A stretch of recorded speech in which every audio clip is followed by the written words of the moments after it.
Hi guys, Dr. Angela here. I'm so excited to announce the My Mom Makes Money Virtual Summit. It's airing October 1st through the 21st. Now, I happen to be speaking on October 13th. This virtual event will help entrepreneurial moms, mompreneurs, uncover secrets to up-leveling their business and create a lifestyle that they and their families love without additional overwhelming costs and stress.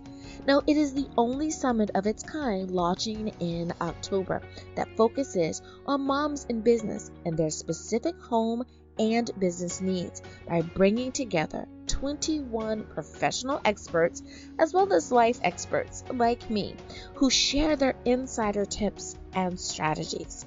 Now, I'm excited because I know that there's many of you that are juggling all of these aspects of business and family, and I want to help you find the solution.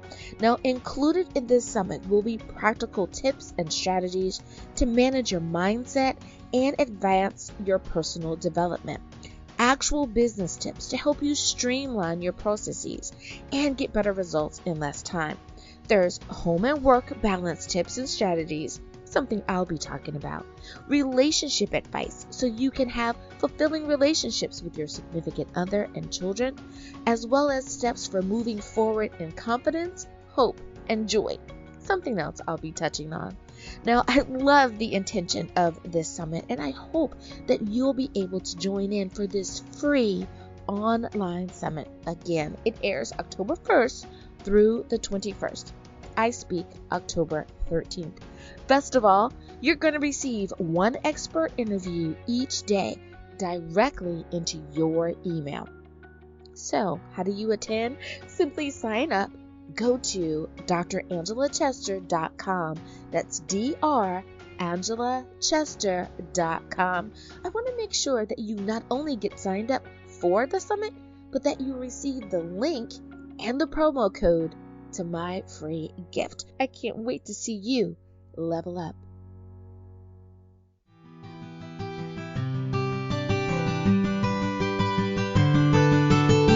Welcome to Daily Spark with Dr. Angela. Thank you so much for joining me today. You know what I like to do on the show? I want to enlighten you. I want to inspire you. I want to empower you to become your best self. Now, Scripture reminds us that the tongue is a small thing that makes grand speeches, but a tiny spark can set a great forest on fire. And today, we want to get you fired up about an invasion of the biblical kind. Now, I love that. And you know what? I have some of the best guests, and they come up with the best ways to not only discuss their topics, but to inform us with wisdom, but with action points as well. Things that's going to get us up and going, but things are going to also change our lives for the best. So my guest today is author Reverend Janette Jones, and we're talking about her book, Cloudy Witness. Now, I love that title is just has a little bit of mystery to it. It's like a cloudy witness. I wonder what that's going to talk about. So go on.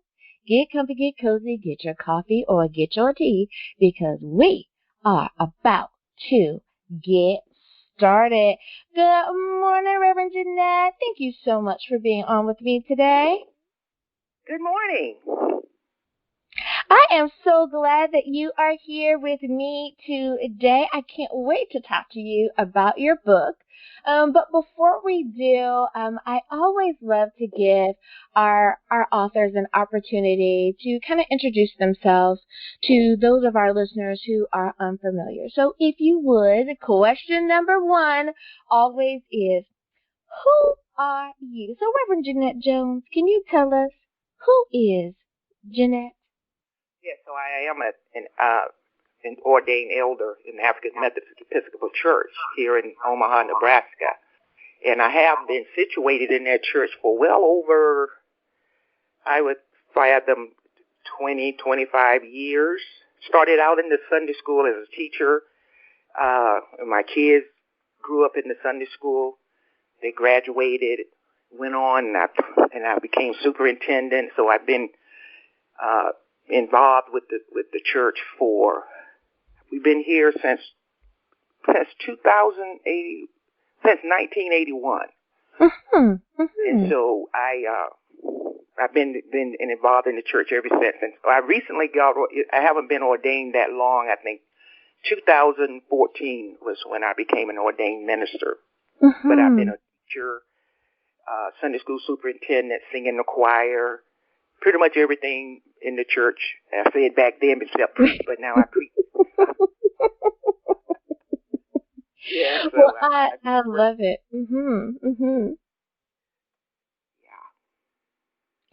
Now, have you always known that you would be involved in ministry in some way? Were you one of those children? I know that in my life, when you go and you ask the senior members, the mothers of the church, did you know that Angela was going to eventually be, Reverend Dr. Angela? And they were like, oh, yeah. You could see the call on her life when she was a little kid.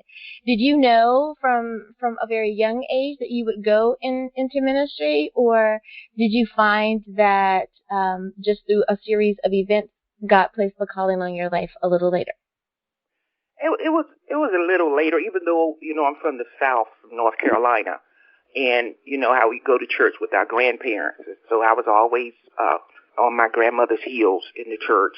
And so it wasn't until after I married and started having children, and then I saw the necessity, because one day my son, I used to send them to a church where the bus come around and pick them up. And I used to send them. So my son come home one day and he's like, why do we have to go when you and Dad don't have to go? So God has a way of speaking, in your attention. So, and then my youngest son, I think it was during the Iraq War, and he's like, Mom, I'm afraid. And I was like, afraid of what? And he said, the world is going to end. And so, that his outburst, then it scared me. So I said, I have to do something to make sure he's reassured that, we're safe. And so that's when I started teaching in the Sunday school, brought them up in the Sunday school until they were, graduated and everything. And so that was a calling, because I love to teach. I love to teach the word. And so that's when people started, they tell me now that, well, you were preaching even before you became a preacher, and I love to talk the word. And so they would tell me that, and I said, well, only if God says it. And so the way the AME system is situated, you have a certain time, an age limit, before you could, before you're not able to go into the ministry. So I just made it in by the skin of my teeth. But in the meantime, I would do sermons and stuff, and people say, you ought to be a preacher. And I said, well, if that's what God has for me. Now, the way that worked was, even though they had that stipulation, but what God has for you, no man can stop it. That's right. So I was able to go in, and been loving it ever since. Now, you have been involved in, I'm going to use a very broad term and just say production as well. So not just being an author, but production as well. Can you tell us a little bit about that? Oh, yes. Actually, that's how my book came about. I first started because I used to write plays, for the Sunday school. I even once wrote the Passion of the Christ, and my kids were at the age where how you have your kids start, instead of doing recitations, I said, no, we're going to really teach them about the Easter story. Right. So I wrote the Passion of Christ, and they would perform that, and so then I even had it from the to all the way up to the Ascension. I had it from the cross all the way to the Ascension of God, of Jesus ascending into heaven. And so then when I became the president of the Daughters of Sarah, which is the women's club, and it was going to be a fundraiser, so I wrote my first stage production. It was called Sister Girl, and which entailed about 8 biblical women Mm-hmm. I think I started out with Eve and Deborah, the woman at the well. I even had Jezebel in there, and so I started out with 8, but by the time I finished through the years, I ended up with like 13 women. Wow. And people, they fell in love with it. I used to have a following, because like every year I would produce that, and the Lord would say, well, add. One time He told me to add the Shunammite woman, so I added the Shunammite woman. And what they would do, they would come out. We had 2 secular women where they were best friends, and they would discuss something that's going on, in the neighborhood. And then we had one that was a Bible thumper. Her name was Etta May. And she said, well, that reminds me of, Jezebel was so and so and so and so. And soon as she would say that, the woman would appear. You know how Witch, how Endora will pop up with Darren. So they would pop up and they would tell their side of the story, and so they would have a conversation with the women. I like it. Yeah. I like it. What a great way to introduce a character to someone who they may not otherwise have delved deeper. To give them kind of like the Cliff Notes version of who they are. That is a very nice way of doing that. I love that.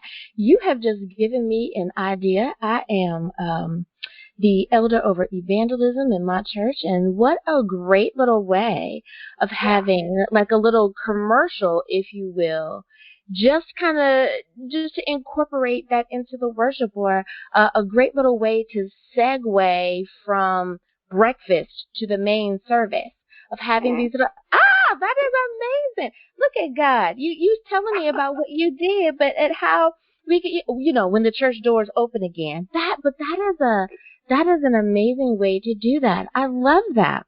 Well, yeah, I started all the way was it 2002, and by the time I finished, the last performance I did was at 2008.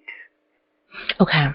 And so, like I said, even though some people had already seen it, they would come back each year, and they really fell in when I added Martha and Mary. They really fell in love with Martha and Mary. It turned. I thought it was going to be a serious production, but God has a sense of humor. Right. So the production had all kind of emotions. You cried, you laughed. Most people laughed, and then I would incorporate songs.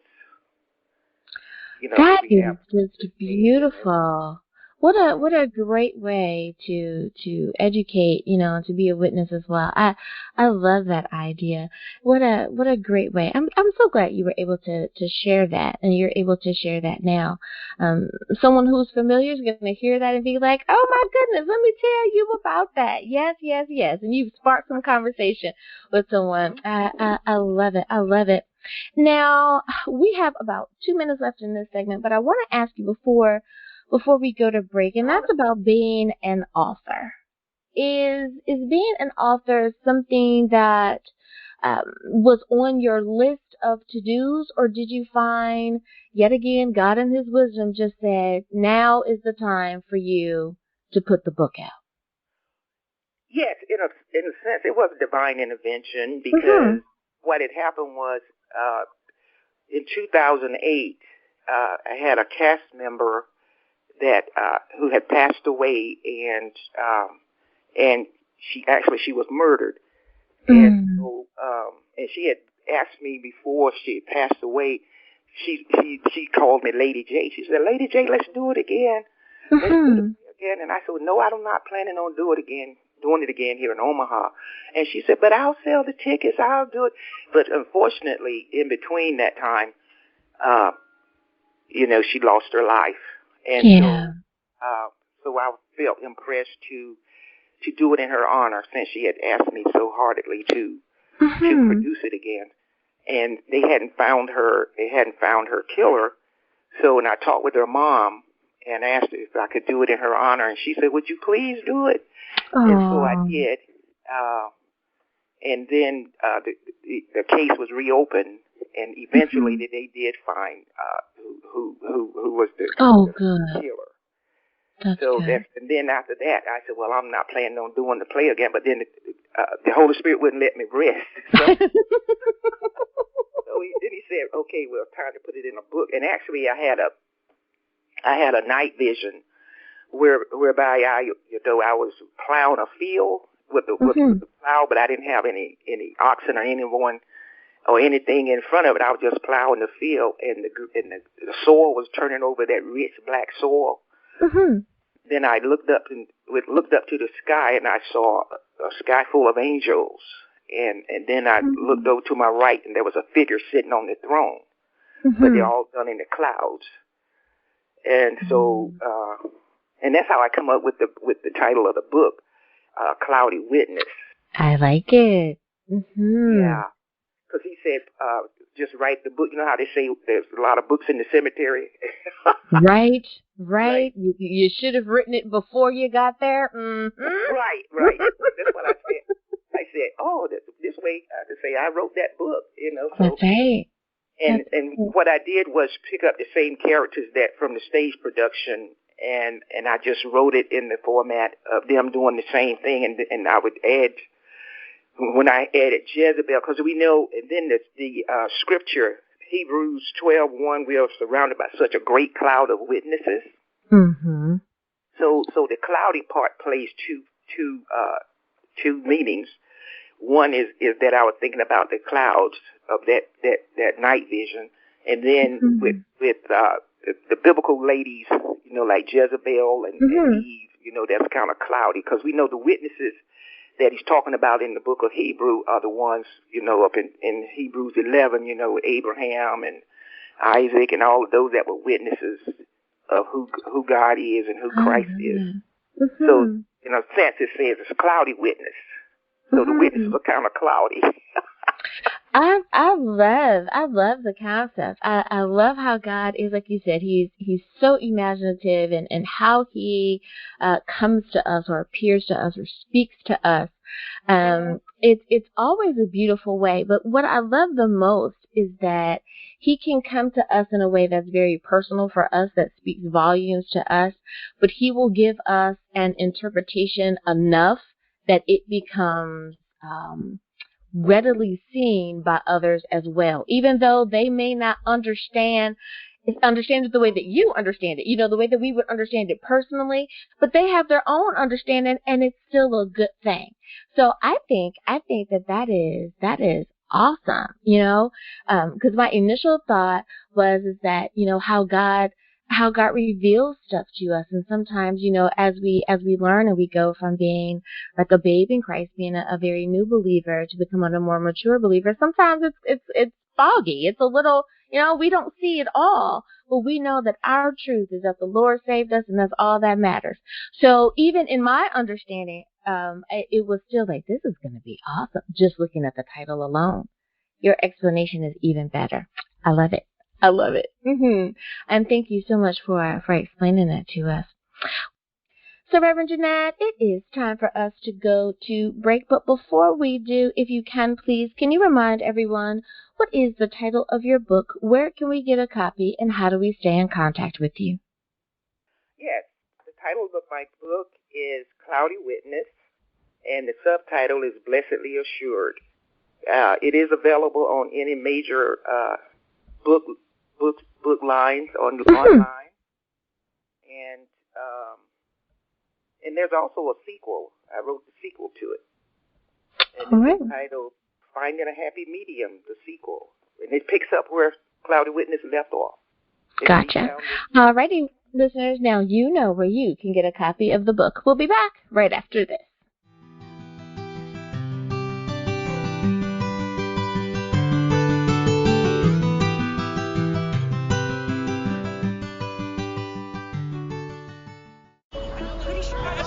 Discovery. No, just a sec. What would it look like if we listened more? Could the right voice, the right set of words, bring us all just a little closer? Get us to open up? Even push us further? It could.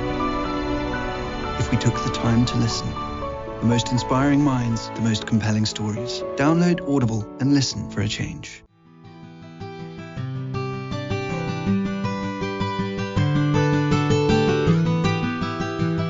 And we are back. Thank you so much for joining me for Daily Spark with Dr. Angela. I am your host, Dr. Angela Butchester. My guest today is Reverend Janette Jones, and we are talking about her book, Cloudy Witness. Now, I know that you can enjoy a good book, and if you missed the beginning of our show, boy, you're going to have to go back and listen to this on iTunes or Spotify or tune in or something, because she just explained how she came about the title of the book, and it is a beautiful vision that God gave her. So you definitely have to check that out. Well, Reverend Janette, my next question for you is about production, if you will. What is the most what was your intention when it came to production? It may have been one thing, but then it went to the book. So I want to kind of focus now on how you chose to write the book. When you were doing that, was there a particular intention that you wanted to make sure really leaped out at the reader? Did you purposely place messages along the way? How did you do that part? Well, given the fact that, the old saying, there's nothing new under the sun, and it's like I was saying, the main characters, the two best friends, when they were having a discussion, they were often talking about things that's going on in their environment, and so in a sense, it was all in the fact of knowing that what goes around comes around, and what we're going through is nothing new. Mm-hmm. And you pretty much find the same situations in the written word.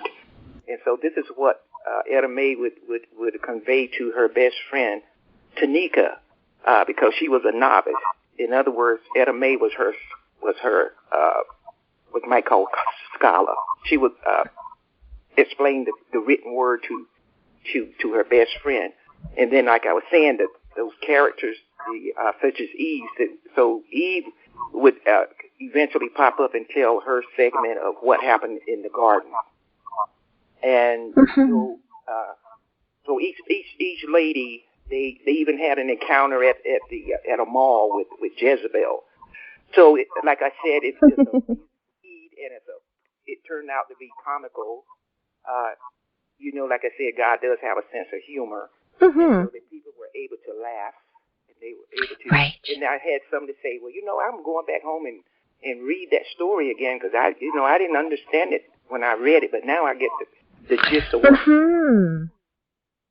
Mm-hmm. And I love how that happens, because you made it interesting. The way that you explained it, it really, opens up for someone else. So that is so important. Now, as a playwright, so many times people decide, when they graduate from high school, I'm going to go to school for film, or whatever that I want to be in the film industry. As a playwright, have you received any formal training? Is this God-given? How did you come upon being able to do all that you're able to do when it comes to production? And what's so ironic is I've received no formal training in any of my venues, playwright, author. I just step out on faith. If I get an unction to do it, I never say I can do something until at least I try it. And not to say that there could have been something done even better, but what I did do, people really appreciated it, and they saw the hard work, and even my cast. When I first, it was almost like I got an inclination. The Spirit would say, "Ask so and so to be this character," and so on, so on, so on. Either of them had been actors. So by the time they finished, it was like people said, "You should take this on the road." It's almost like we should travel the circuit. Yeah. And so, but finances is what kept us from that. But they said it was good enough for us to be on the circuit.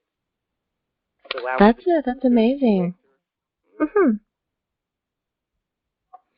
Well, we can't knock anyone's dream because we can see what happened with Tyler Perry. So, hey, it all starts off many times small, and it grows into whatever God so deems to be true. So I love the fact that you were able to do it. I am not a playwright, so I applaud those who can. So I think that's amazing. Now you were talking about you mentioned people that were a part of the production, and that's kind of where I'm going with the next question. How many actors, actresses, people as far as making sure that lighting was done and the microphones were done and costumes and all of that, just your full production, about how many people would you say were totally involved in allowing others to be enlightened about these biblical stories? And what the main thing is with my having been a novice, I pretty much did everything on my own. Mm-hmm. Kat did the casting, I did the directing, and then, had to really bring out the best in the cast, because like I said, they were novices also, and I told them I asked them to take ownership of the character. I said, you know her story, so you take ownership, you become Eve, or you become Jezebel, or you become the Shunammite woman, so take it. Mm-hmm. I gave you the preliminaries now. Just take it and become her. And right. Mm-hmm. So it's a lot of hard work, and I had like 15 cast members that I had to direct. Okay. I love it. I love it. And that you didn't necessarily micromanage everyone. You gave them the permissions to do the research and to develop the characters themselves. I like that. I like that. Now, with everything that is going on in the world, with COVID-19, it seems like everyone has had to put a stop to their productions. And there's no more traveling. We're not able to see our favorite artists or bands or authors, for that matter, on book signings and all of that. If you were still able to go on tour and share, if we were still able to move about freely, would you want to start up that part of production again? Would you want to go out and travel still? Or do you find that it had its time and it is now best understood in book form? Well, actually, usually when you have it usually from what I've gone to gather is it starts out as a book first, and then one might take on to make it a stage production. But I started out just the opposite, and I would be willing. It's like I really wanted to take it nationwide, but just being my own financier and everything, you're at a point that you can't. There's just so much you can do. But right. I'm trusting God that He's not finished with it, because I know He didn't give me all of this just for it to just die by the wayside. Mm-hmm. And so, like I said, even 2008 having been my last time with the production, I left the book open, the Cloudy Witness, open to the fact that I might pick it up again and just add some more characters, and then that's what I did. I love it. Now, before we went to break, you mentioned that there is a sequel, and we have about 3 minutes left in the show, but I wanted to give you an opportunity to kind of talk about that a little bit as well. What is the title of the sequel, and how did that come about?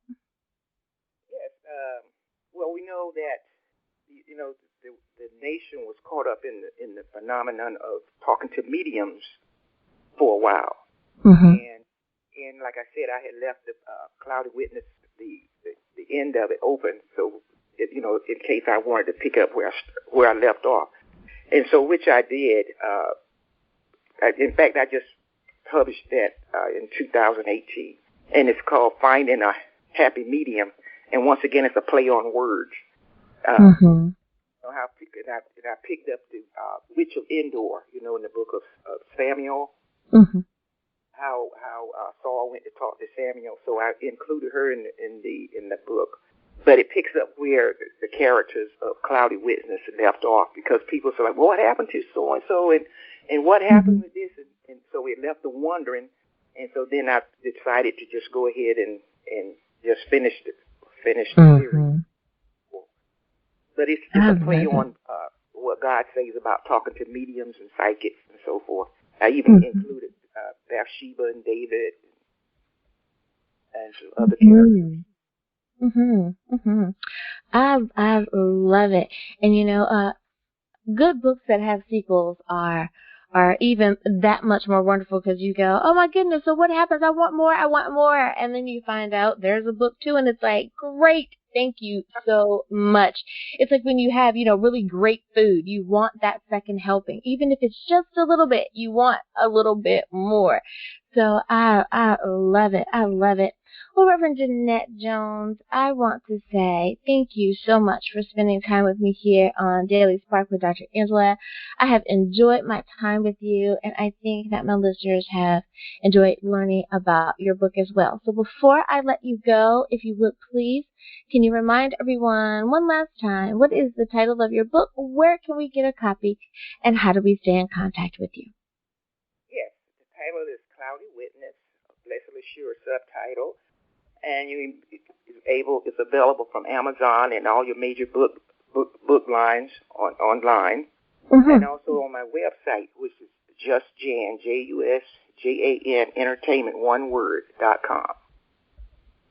I love it. On my website, you're able to find out more about the books and also about me. I'm also an event planner. Wedding. Well, thank you so much, Reverend Jan, for being on with us today. I appreciate your spending time with us. And listeners, we appreciate you spending time with us as well. We hope that we have enlightened, inspired, and empowered you to become your best self. As always, may the Lord continue to shine His face upon you. May you receive His grace and His mercy in all that you do. Until next time, everyone, remember that you are blessed in the Lord. Have a great day, everyone.